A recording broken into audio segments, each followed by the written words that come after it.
Ke-23, anak manajer. Jalan Financial, di depan gedung Thompson. Sosok yang akrab turun dari Audi A6 baru. Dia ternyata adalah Hannah, seorang karyawan Black Box Group. Saudaraku, kirimkan saja ke sini. Dia mengenakan pakaian Noel hitam, jauh lebih konservatif dari sebelumnya. Hari ini dia datang ke markas untuk melakukan sesuatu. Bartos keluar dari mobil dan berkata kepada Hannah. Ngomong-ngomong, bukankah sebelumnya kamu mengatakan bahwa ada manajer di perusahaan yang mengejarmu? Bagaimana kabar kalian berdua sekarang? Itu suatu kebetulan. Hannah sebenarnya adalah saudara kandung Bartos. Dia masih sangat prihatin dengan kejadian seumur hidup saudara perempuannya. Hannah memutar matanya. Jangan bilang. Dia dipecat dari perusahaan dan bahkan tidak bisa mendapatkan pekerjaan. Sekarang dia sepertinya sedang mengantarkan makanan. Memikirkan hal ini membuatnya kesal. Ketika Danot masih menjadi manajer, Hannah bahkan meremehkannya. Sekarang dia telah kehilangan pekerjaannya, bagaimana dia masih bisa menarik perhatiannya? Tetapi Danot sendiri tidak menyadarinya dan terus mengganggunya. Dia bahkan datang ke perusahaan untuk mengantarkan makanan kepadanya ketika tidak terjadi apa-apa. Sungguh sebuah angan-angan. Bagaimana mungkin seorang pengantar makanan layak untukku? Setidaknya dia harus menjadi generasi kedua yang kaya seperti Harvey. Tetapi bagi Harvey, Hannah tahu bahwa dia tidak memiliki peluang. Tetapi dia tidak percaya bahwa dia tidak dapat menemukan seseorang yang lebih baik darinya. Harvey, aku akan membuatmu menyesal. Hannah mengertakkan gigi memikirkan penghinaan padanya di lift. Oke, kamu bisa memikirkannya sendiri. Ketahui saja dalam pikiranmu. Bartos menggelengkan kepalanya. Dia tahu karakter adiknya dan tidak ada gunanya membujuknya. Kemudian Bartos mengeluarkan ponselnya dan mentransfer $10.000 kepadanya. Adik, aku tahu gajimu tidak tinggi. Jadi beli saja apapun yang kamu mau. Jangan melakukan apapun yang kamu sesali demi uang. Aku tahu, saudaraku. Hannah mengangkat teleponnya dan melihatnya, sedikit terkejut. Yo, saudaraku, apakah kamu menjadi kaya? Bartos tersenyum dan berkata, seorang pria hebat datang ke komunitas dan membeli 2 gedung secara langsung. Dia mempercayakan saya untuk menyewakan semuanya, dan komisinya akan lebih dari $100.000 sebulan. 2 gedung. Hannah tidak bisa menahan diri untuk tidak mendecakkan lidahnya. Dengan harga rumah di Duxwood, jika Anda mampu membeli 2 gedung, berapa biayanya? Sungguh, ada banyak orang kaya di Duxwood. Sitit. Saat ini, terdengar suara rem, dan orang-orang di sekitar pun berbisik-bisik. Keduanya menoleh ke belakang dan melihat Rolls-Royce yang mendominasi diparkir di belakang mereka. Dan Harvey mendorong pintu untuk keluar dari mobil. Bartos tercengang. Itu sebenarnya dia. Ekspresi Hannah berubah. Lalu dia melihat Bartos berjalan ke arahnya dengan cepat. Tuan White, saya tidak menyangka akan bertemu Anda di sini. Sapa Bartos sambil tersenyum. Harvey mengangguk dan berkata, ini suatu kebetulan, manajer Bartos. Puluhan rumah Anda telah disewakan. Saya yakin ini akan segera selesai. Bartos melaporkan situasinya. Harvey menepuk pundaknya dan berkata, terima kasih atas kerja keras Anda. Saya masih memiliki sesuatu untuk dilakukan, jadi saya akan pergi dulu. Baiklah, Tuan White, berjalanlah perlahan. Bartos mengangguk dan membungkuk. Hannah tercengang. Kakaknya sebenarnya mengenal Harvey. Dari kelihatannya, sepertinya ada hubungan atasan-bawahan. Bartos memperhatikan Harvey memasuki gedung, lalu dia menghela napas lega. Saudaraku, apakah kamu mengenalnya? Bartos mengangguk dan berkata, ya, dia adalah Taipan yang membeli 2 gedung seperti yang kubilang. Teman baik. Dia menagih sewa jutaan per bulan. Siapa yang akan menjadi pasangannya ya? Dia pasti tidak perlu khawatir tentang apapun dalam hidup ini. Setelah mengatakan ini dalam waktu yang lama, dia tidak sabar menunggu jawaban adiknya.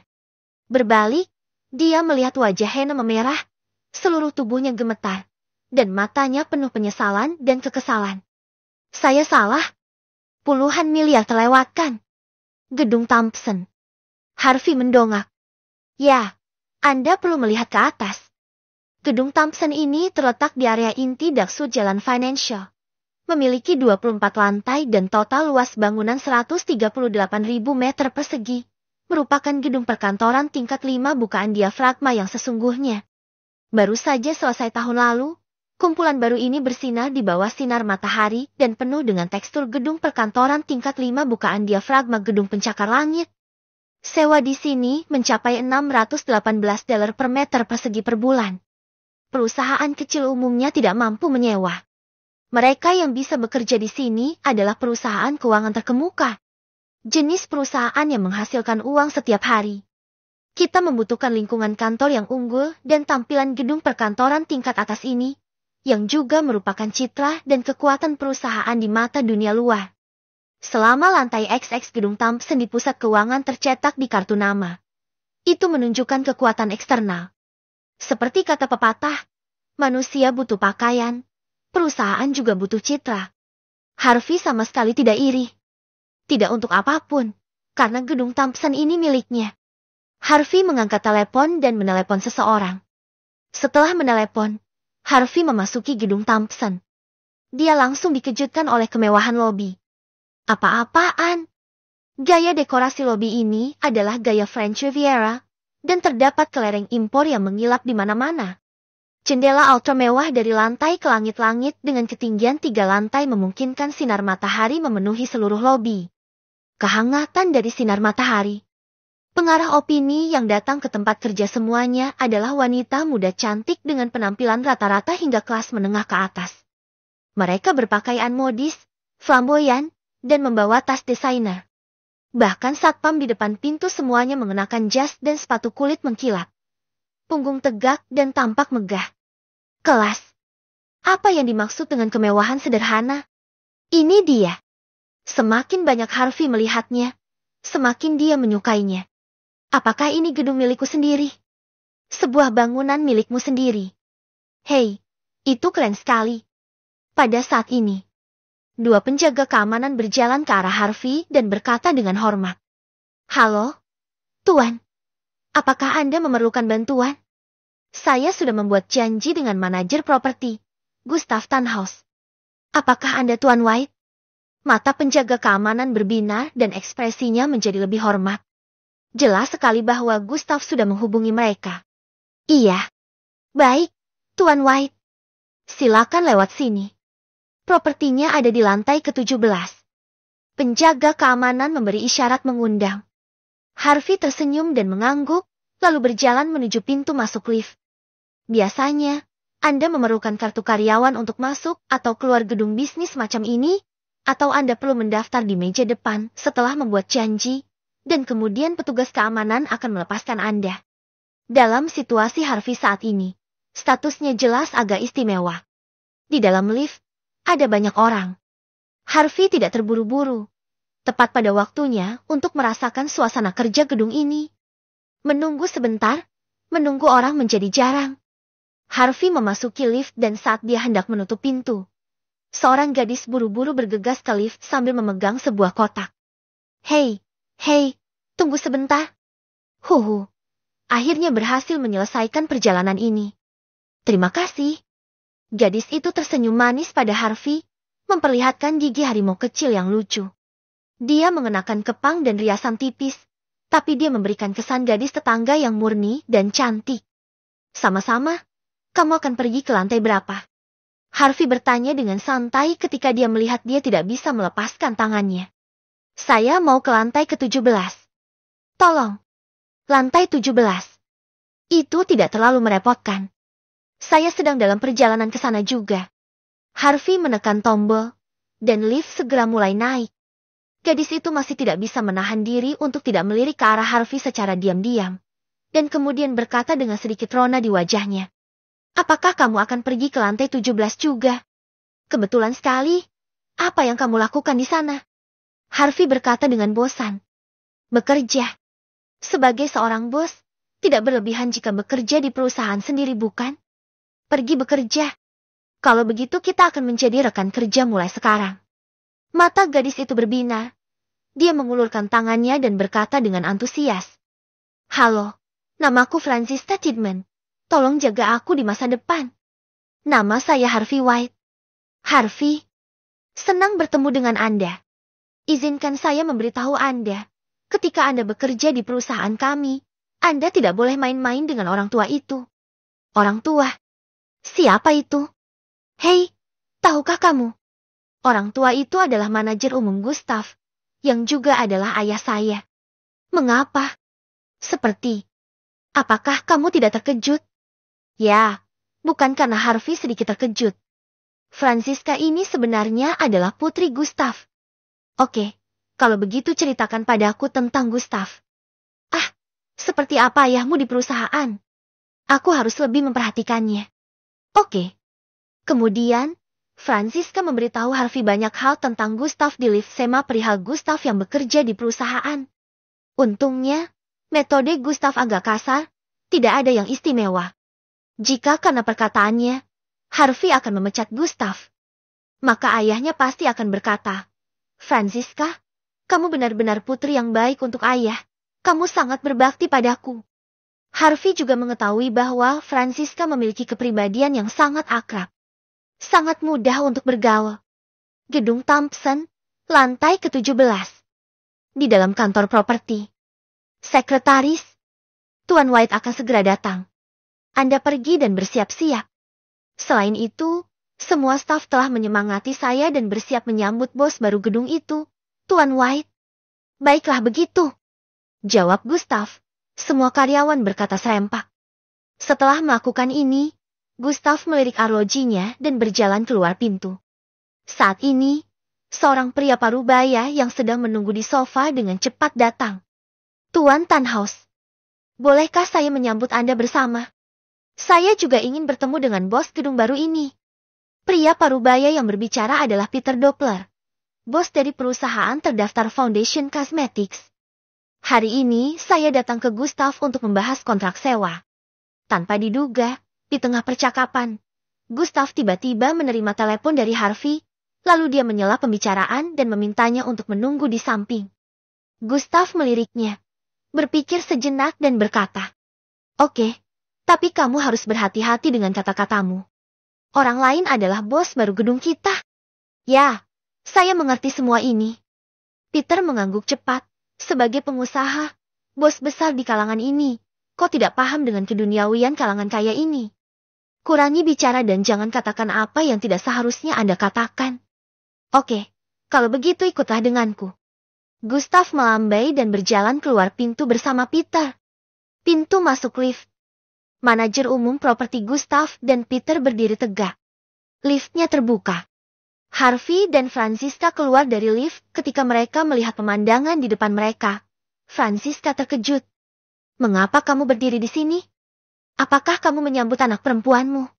Setelah mendengar ini, wajah Gustav langsung menjadi gelap dan dia mengabaikannya.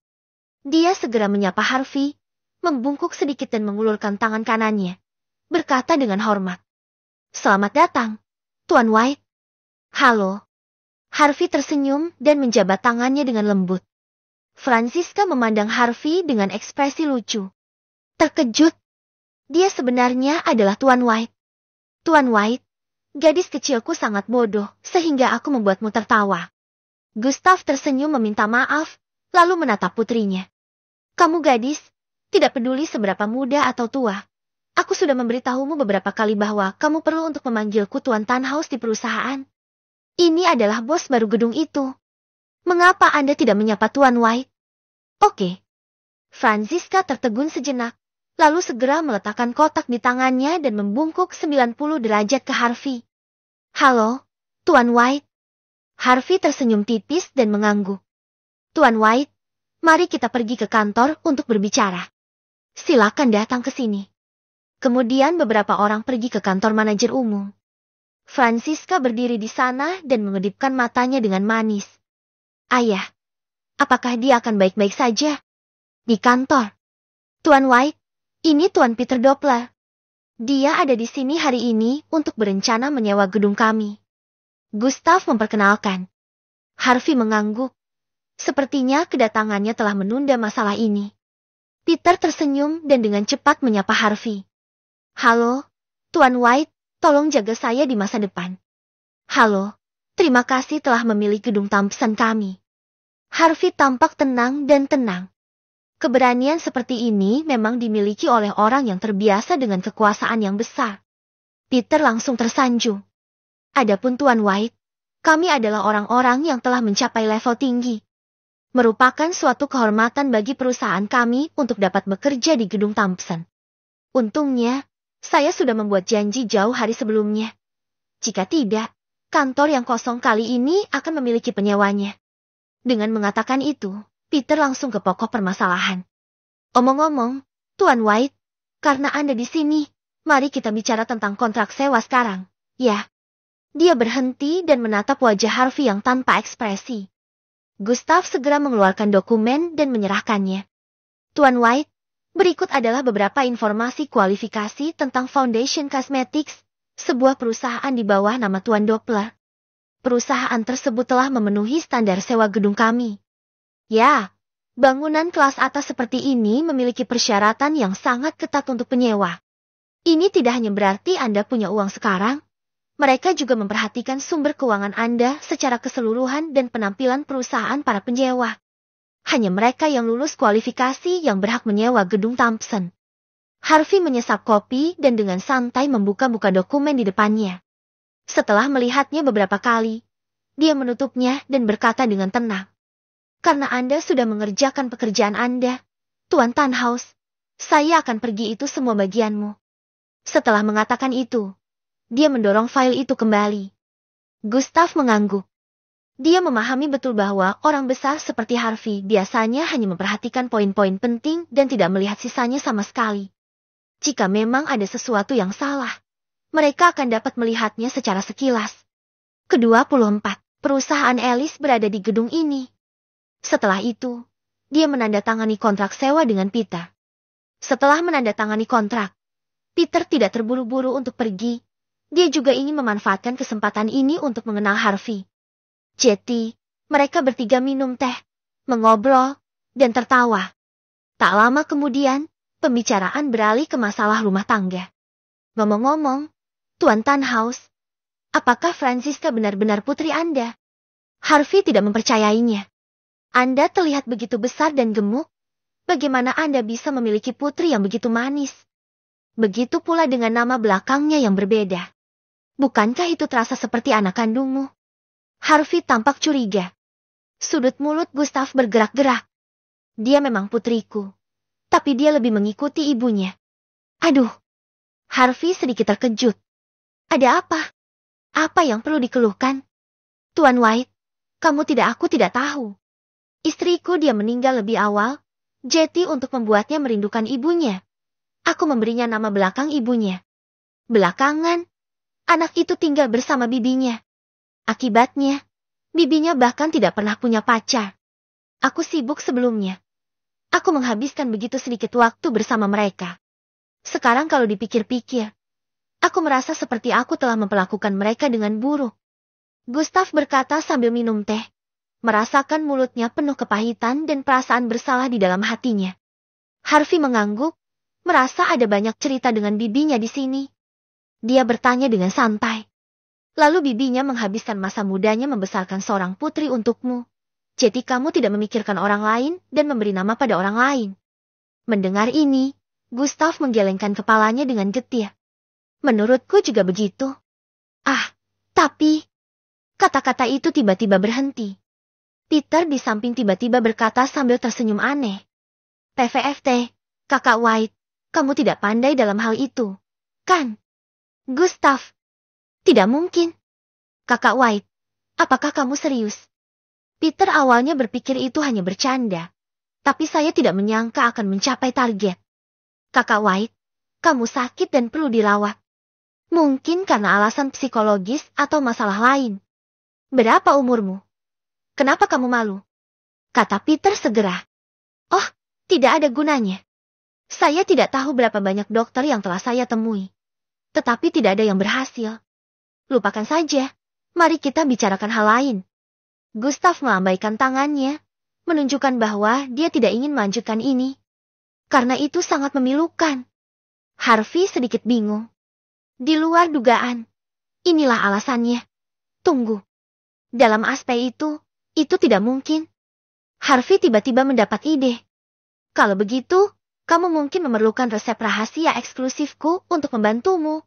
Dengan mengatakan itu, Harvey mengeluarkan sebuah kotak persegi dari sakunya. Kata-kata besar itu. Pil permajaan. Pil permajaan. Harta macam apa ini?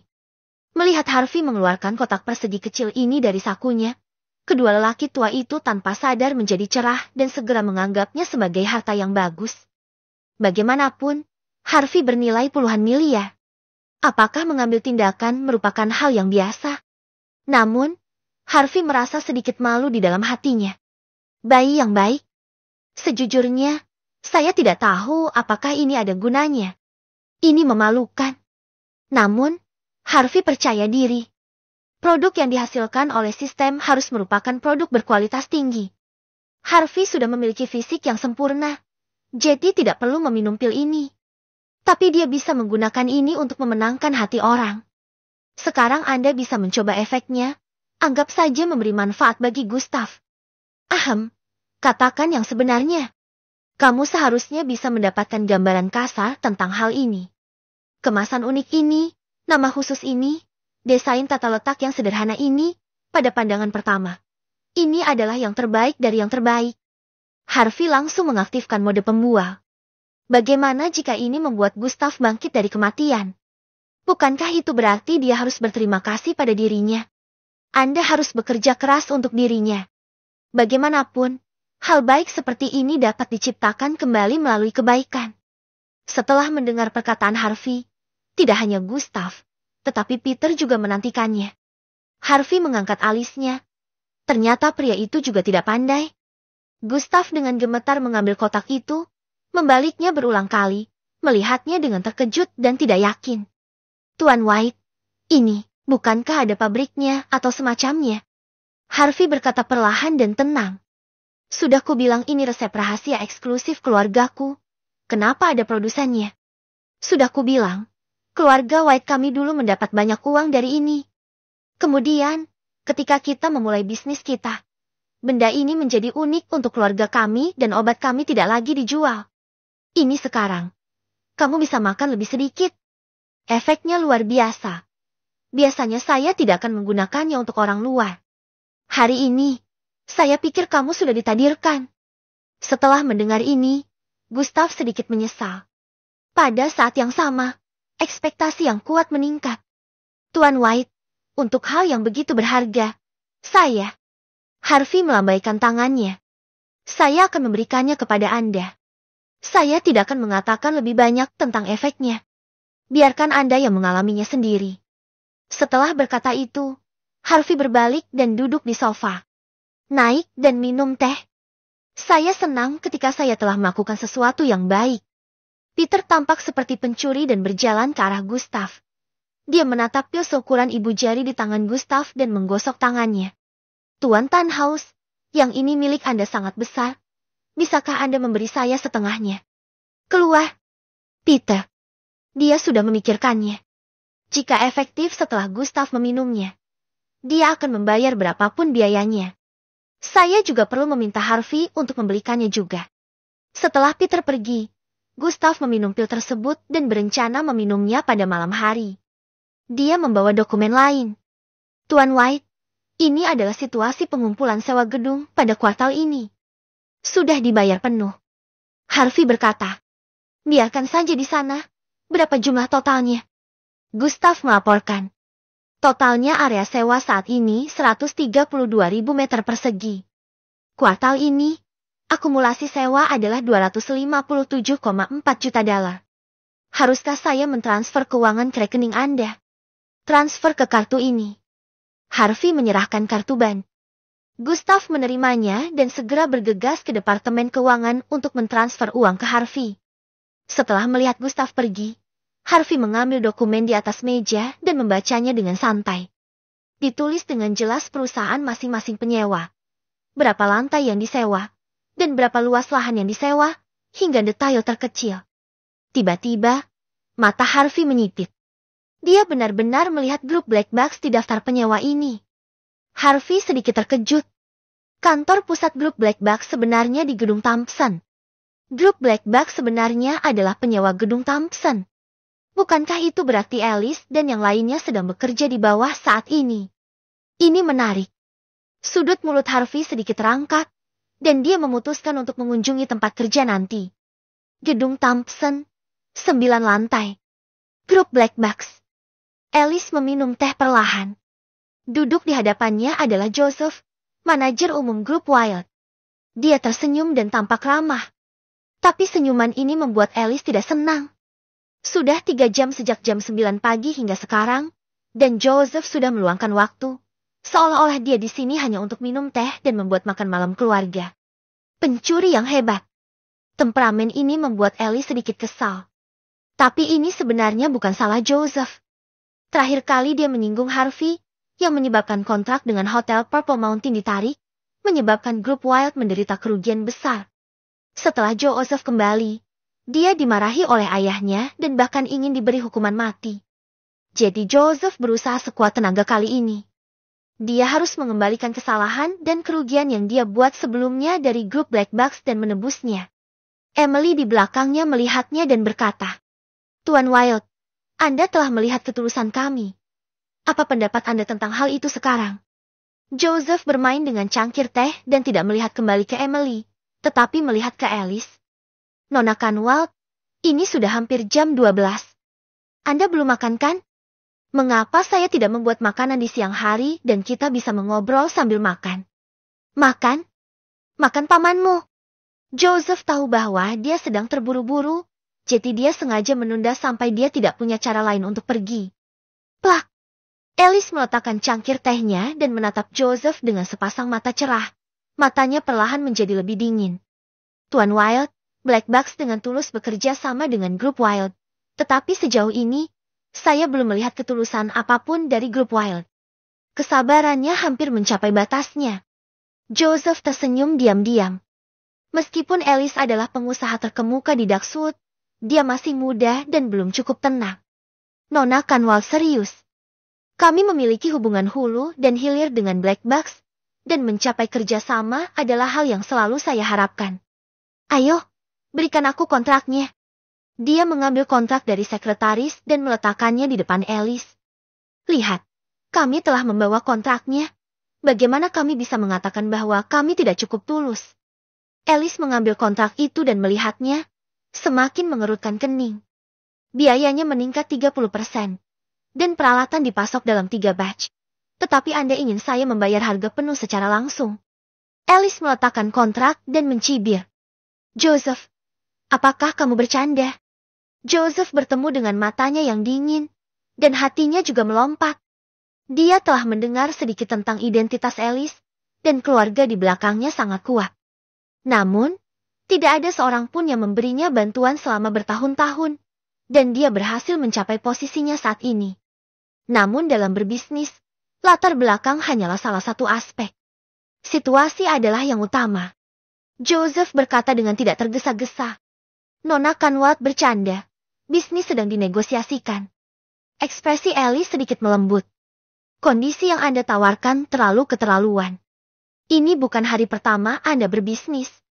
Anda seharusnya tahu lebih baik." Emily menawarkan kontrak pada waktu yang tepat, dan Alice berkata, "Ini adalah contoh kontrak yang kami siapkan. Apakah Tuan Wild ingin melihatnya?" Joseph tidak menjawab, mengerucutkan bibirnya, dan berkata dengan senyum tipis, "Baiklah, Nona Canwald sedang mempertimbangkannya. Tidak perlu terburu-buru, saya akan kembali berkunjung di lain hari." Setelah mengatakan itu, dia berdiri dan pergi. Alice mengertakkan gigi peraknya, dan bahkan ekspresi Emily pun berubah. Joseph berbicara tentang kerjasama, tapi nyatanya dia tidak berniat membahasnya sama sekali. Dia tidak mengatakan sepatah kata pun untuk memaksakan kesepakatan. Tetapi kenyataannya, setiap langkah yang dia ambil memaksa Alice untuk berkompromi. Tapi dia menolak menyerah.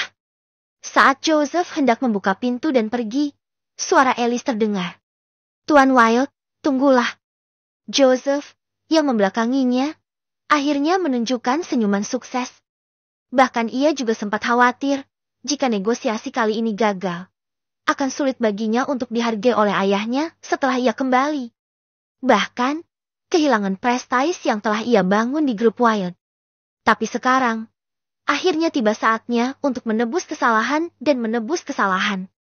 15 menit kemudian, pintu kantor terbuka, dan Joseph serta kelompoknya keluar. Nona Kanwat meminta saya menunggu. Anda tidak perlu mengantar saya pergi. Joseph tersenyum bahagia. Di sisi lain, Alice dan Emily memiliki wajah pucat dan tidak tersenyum sama sekali. Alice berkata dengan tenang. Tidak masalah. Saya akan mengirimkan ini kepada Tuan Wild. Saya menantikan kerjasama tulus Anda. Kata kerjasama sangat penting. Joseph tersenyum dan berkata, mari kita bergabung. Siapa lagi yang bisa menghentikan kita di Darkwood? Selamat bekerja sama. Selamat bekerja sama. Karena itu, Alice jelas sangat tidak senang. Margin keuntungan telah ditekan oleh Joseph. Dan arus kas juga dalam bahaya. Setidaknya akan merugi ratusan juta. Tidak hanya itu, dengan presiden ini, akan sulit untuk mendiskusikan kerjasama di masa depan dengan grup Wild. Jika tersiar kabar, hal itu bahkan dapat mempengaruhi negosiasi dengan perusahaan lain. Namun, Alice bukanlah orang bodoh, dan dia tidak akan melakukan bisnis yang merugi. Setelah menerima peralatan ini, akan sangat membantu perkembangan jangka panjang perusahaan. Dapat dikatakan bahwa ini adalah suatu keharusan. Tapi dia masih sangat kesal. Saya tidak pernah merasa begitu frustrasi sejak saya datang ke Darkwood. Joseph, pencuri ini, jangan biarkan aku menangkapmu. Alice mengertakkan gigi di dalam hatinya. Saat ini, keributan kecil menarik perhatian Alice. Ke-25, seperti orang yang berbeda. Halo, siapa yang kamu cari? Tanya asisten wanita di meja depan. Saya mencari Alice Kanwalt. Harvey selesai menangani masalah yang ada dan berpikir untuk mampir mengunjungi tim. Maaf, Direktur Kanwalt sedang mengunjungi tamu. Saat ini tidak nyaman. Jika Anda memiliki sesuatu yang mendesak, saya dapat menyampaikannya untuk Anda. Harvey berkata sambil tersenyum. Ini bukan masalah besar. Jika dia sibuk, lalu lupakan saja. Saat dia berbalik dan akan pergi. Alice melihat ini dan wajahnya bersinar. Tepat ketika dia hendak memanggilnya, dia menemukan Joseph berjalan cepat menuju Harvey. Berjalan tergesa-gesa. Tuan White. Joseph mendatangi Harvey dengan senyum minta maaf. Joseph, kenapa kamu di sini? Harvey tertegun. Saya datang ke sini untuk membicarakan bisnis, dan saya tidak menyangka akan bertemu dengan Anda. Joseph membungkukkan punggungnya, dengan cibiran di wajahnya. Dia benar-benar berbeda dari pria yang tenang tadi. Dia tampak seperti seorang adik laki-laki. Sekarang, tidak ada alasan lain. Joseph tahu betul bahwa Harvey adalah bos Golden Shield Security dan Hotel Purple Mountain. Dengan dua identitas ini, dia tidak akan berani melakukan kesalahan di depan Harvey apapun yang terjadi. Melihat pemandangan ini, Alice dan Emily saling berpandangan. Tenggorokan mereka tercekat. Pencuri ini sebenarnya mengenal Harvey. Bagaimana dia bisa begitu gemuk dengan penampilan penuh hormat? Saat ini, Alice dan Emily juga datang. Alice bertanya, Tuan Wild, Harvey, apakah Anda mengenal satu sama lain? Mendengar ini, Joseph memandang Harvey dengan rasa bersalah, seolah menanyakan apa yang dia maksud. Adegan ini membuat hati Alice bergetar. Siapa Harvey? Bagaimana Joseph bisa begitu takut? Harvey tersenyum dan berkata, kita belum saling kenal sejak kita mulai bertengkar. Bukan begitu? Dia memandang Joseph dengan penuh minat. Ya, kita tidak akan mengenal satu sama lain tanpa bertengkar. Joseph tidak bisa menahan diri untuk tidak menyeka keringat dingin dari dahinya. Alice mengerutkan kening. Kalian tidak akan mengenal satu sama lain tanpa bertengkar. Melihat Joseph, dia tampak seperti tikus bertemu kucing. Bagaimana sepertinya mereka tidak mengenal satu sama lain sebelum bertengkar? Apakah Anda takut dipukuli secara sepihak? Tunggu sebentar, Nona Kanwalt, apakah Anda juga mengenal Tuan White? Joseph tiba-tiba menjawab. Apa tujuan Harvey datang ke sini? Tidak mungkin hanya untuk melihat dirinya. Bukan? Satu-satunya kemungkinan adalah mereka ada di sini untuk menemukan Alice. Penampilan Alice yang tiada tara diketahui oleh semua orang di kalangan bisnis Darkwood. Tapi tidak ada yang berani menginginkan dia dan memperlakukannya lebih sebagai mitra bisnis atau saingan. Emily berkata sambil tersenyum. Tuan White dan Nona Canwalt adalah tetangga dan memiliki hubungan yang sangat baik. Mereka bahkan datang ke rumah kami untuk makan malam beberapa hari yang lalu. Setelah diperingatkan oleh Alice, dia tidak lagi berani untuk melakukannya. Memiliki hubungan baik. Apakah kamu akan pulang untuk makan malam? Keringat dingin Joseph semakin mengucur. Di kantor barusan, dia memamerkan otoritas dan kepura-puraannya. Dia tidak menyangka Alice dan Harvey memiliki hubungan yang begitu baik. Mungkin, Alice adalah wanita Harvey. Dia pasti ada di sini untuk berbicara mewakili Alice kali ini. Kalau tidak, bagaimana kebetulan seperti itu bisa terjadi? Tuan Wilde, ada apa denganmu? Apakah Anda merasa tidak nyaman? Emily memperhatikan bahwa wajah pihak lain menjadi pucat. Apa yang terjadi selanjutnya membuatnya tercengang. Joseph menarik napas berat. Bibirnya memutih, dan dia segera menoleh ke Alice dengan senyuman tersanjung dan berkata, Nona Canwalt, saya tidak tahu Anda memiliki hubungan yang begitu baik dengan Tuan White. Saya menyinggung perasaan Anda banyak selama obrolan tadi, jadi tolong jangan tersinggung. Hah? Alice tidak bereaksi. Saya melihat Joseph menyambar tas asisten, mengeluarkan kontrak yang baru saja dia tanda tangani, dan merobeknya. Pisahkan. Kontrak omong kosong ini sama sekali tidak masuk akal.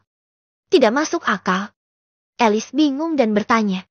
Lalu apa maksudmu? Tanda tangani lagi dan gunakan kontrakmu. Joseph berkata dengan tegas. Saya memikirkannya, atau persyaratan Anda masuk akal. Tentu saja, ketika melakukan bisnis, kita membutuhkan situasi yang saling menguntungkan. Alice, bukankah itu yang baru saja Anda katakan? Apa yang sedang terjadi? Alice menatap Harvey dengan heran, misterius dan penuh keajaiban. Siapa orang ini? Tuan Wilde, kata asisten itu dengan cemas. Setelah akhirnya melihat kontrak yang dinegosiasikan oleh Joseph, apakah ini gila? Diam. Joseph menyeka keringat dingin di dahinya. Anda tidak tahu apa-apa tentang masalah ini. Jika Harvey tersinggung dengan kontrak ini, keluarga Wilde mereka mungkin hancur. Dia tidak dapat memikul tanggung jawab ini. Dia yakin bahwa keputusannya sudah jelas. Bahkan jika ayahnya hadir, dia pasti akan membuat pilihan yang sama. Direktur Canwalt, tolong ambil kontraknya dan biarkan kami segera menandatanganinya lagi. Desak Joseph. Sekarang dia semakin cemas. Dapatkan kontraknya. Alice berkata dengan tegas, dengan sedikit lengkungan di sudut mulutnya. Dia juga memahami dengan jelas bahwa Joseph takut pada Harvey. Dan sepertinya ada kesalahpahaman tentang hubungannya dengan Harvey. Tapi dia tidak akan menjelaskannya kepada Joseph. Dia akan mengambil kesempatan untuk mengubah kontraknya terlebih dahulu. Emily mengambil kontrak itu dan menyerahkannya kepada Joseph. Joseph bahkan tidak melihatnya, tetapi berbalik dan memegangnya di depan Harvey. Tuan White, apakah menurut Anda kontrak ini baik-baik saja? Jika tidak, kami akan merevisinya. Hiss! Semua penonton tersentak. Bahkan isi kontraknya harus didengarkan oleh Harvey. Jika Harvey tidak mudah, mereka akan mengira Harvey adalah ayah Joseph. Harvey memandang Alice, senyuman muncul di sudut mulutnya. Dia sudah menemukan jawabannya. Tuan Wilde bercanda. Bagaimana saya bisa terlibat dalam urusan perusahaan Anda? Mengenai kontraknya, saya pikir tidak apa-apa bagi Anda berdua untuk menganggap itu masuk akal. Dia cukup menghormati pihak lain dan tidak berniat memaksanya pihak lain. Masuk akal. Pasti sangat masuk akal. Joseph mengeluarkan pena tanda tangannya dan bersandar di meja depan untuk menandatangani namanya. Kemudian dia mengambil segel kontrak dari tas asisten yang kebingungan itu. Gluk! Segel merah. Asisten Joseph itu benar-benar bingung. Jumlah ini bernilai beberapa ratus juta. Joseph menyerahkan kontrak itu kepada Alice dan mendesak. Nona Canwalt, lihatlah. Jika tidak ada masalah, cepatlah, kan? Alice melihat segel merah terang di kontrak dan merasa tidak realistis. Kurang dari 10 menit sebelum dan sesudahnya. 2 sikap, 2 kontrak, selisih ratusan juta. Bahkan drama TV pun tidak akan berani bertindak seperti ini. Dan semua ini karena Harvey.